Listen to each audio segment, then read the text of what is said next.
আজকে দেখাবো কাঁচকলা এবং আলু দিয়ে একটি নতুন রেসিপি। এটা নিরামিষ হবে, এখানে পেঁয়াজ রসুন কিছু হবে না, আর ডাইলের বড়া যোগ হবে। আমি কড়াইতে পানি বসিয়ে দিয়েছি। পানিতে একটু হলুদ গুঁড়ো দিয়ে দেব, যাতে কাঁচকলা আলুটা আমি এই পানিতে সিদ্ধ করে নেব, কালো না হয়।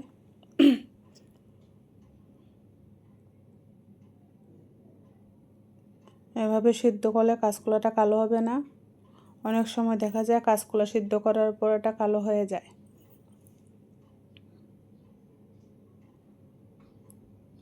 এদিকে আমি কিছু মুগ ডাল ভিজিয়ে নেব। এগুলো মুগের ডাল।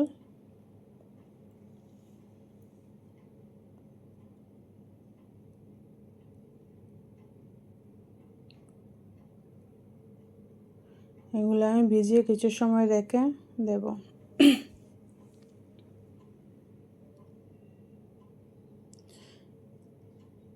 কিছু সময় পর এগুলো আমি ব্লেন্ডার করে নেব।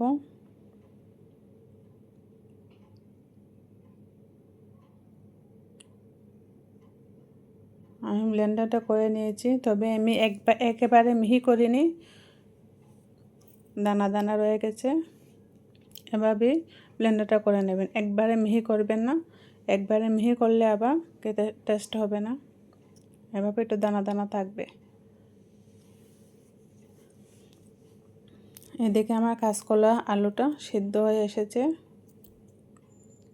আমি এটা এখন পানিটা ঝরিয়ে নেব। চুলাতে একটি কড়াই বসিয়ে দিলাম। এখন আমি তেল দিয়ে দেব। আমি বড়াগুলো করে নেব। আমি এখন হলুদ একটু লবণ দিয়ে দেব, দিয়ে এটা মেখে নেব। এতে আমি আর কিছু দেইনি, শুধু ডাল, হলুদ আর লবণ। এখন আমি কড়াইতে দিয়ে দিলাম তেলে।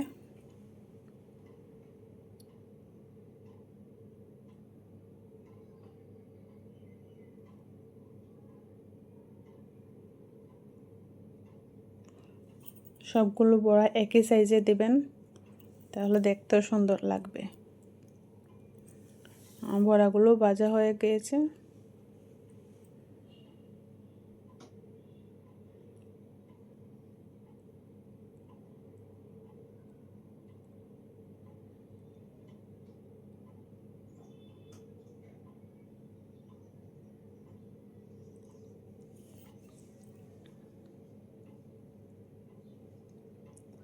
এখন আমি বড়াগুলো তুলে নেব।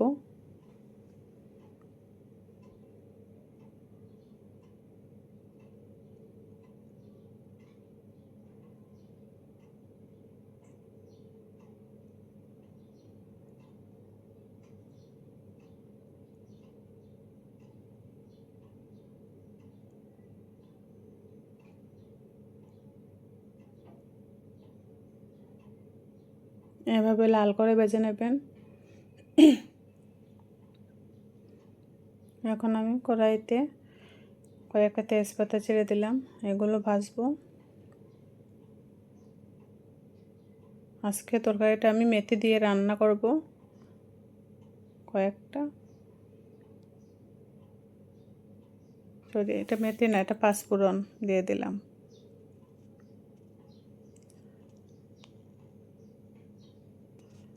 সেদ্ধ করে রাখা আলু আর কাঁচকলাগুলো ভেজে নেব।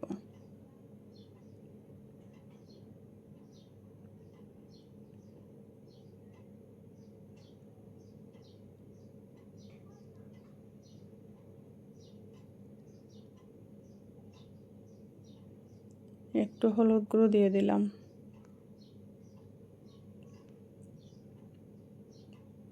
একটু লবণ দিয়ে দেব, দিয়ে এগুলো ভেজে নেব।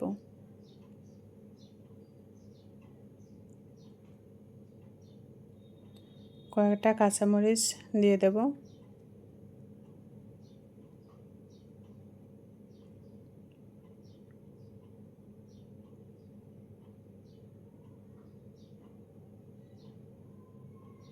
তারপর আবার একটু ভেজে নেব।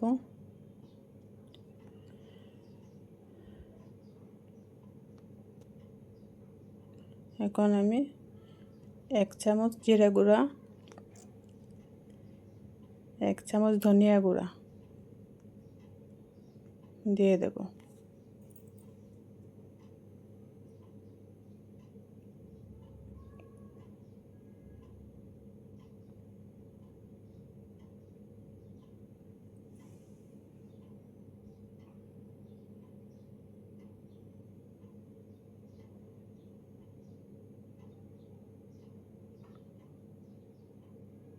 এখন আমি আদা গুঁড়া কিছু অ্যাড করব। এখানে আদা বাটাটাও দিতে পারেন।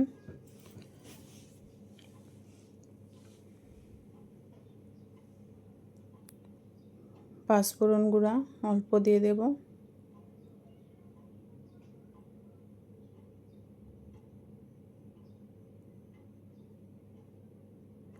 দিয়ে ভালোভাবে মাখিয়ে নেব।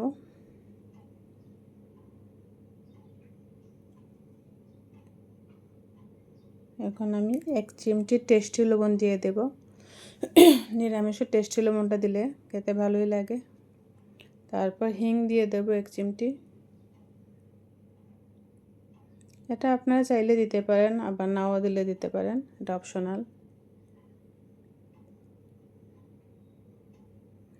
যারা নিরামিষ খান তারা অবশ্যই হিংটা চিনেন, হিংটা দেন। তারপর একটু পানি দিয়ে দেব আমি।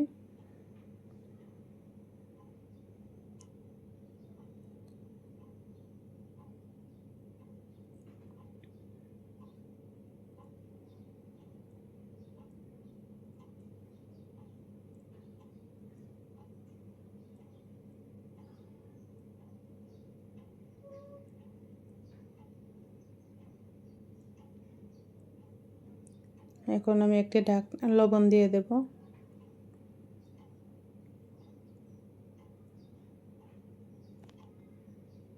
এখন একটি ঢাকনা দিয়ে ঢেকে দেব।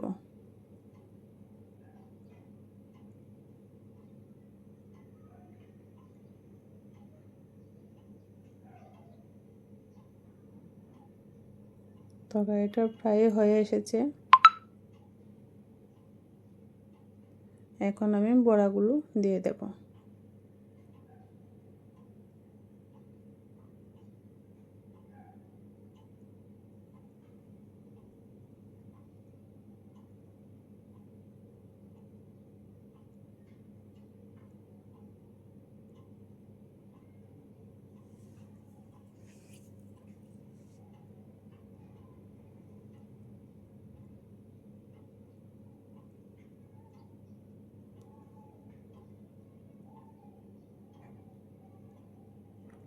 এখন আমি গরম মশলা গুঁড়ো দিয়ে দেব।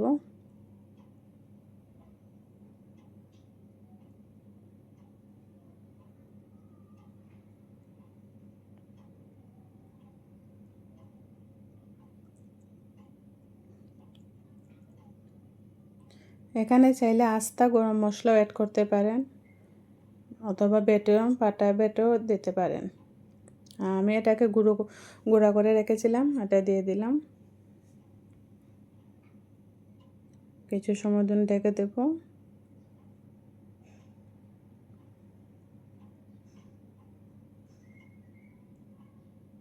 আমার রান্নাটা প্রায় শেষের দিকে।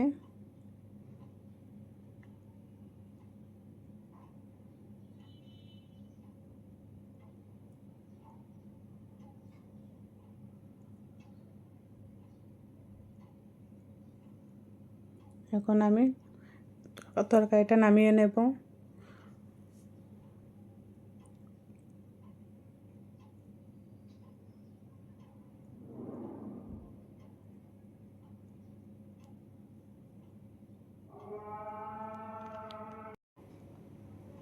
এখন আমি এটা পরিবেশন করব। এভাবে নিরামিষ রান্না করে খেয়ে দেখেন, আমার মনে হয় ভালোই লাগবে। ধন্যবাদ সবাইকে ধৈর্য ধরে ভিডিওটি দেখার জন্য। ভালো লাগলে সাবস্ক্রাইব করে দেবেন।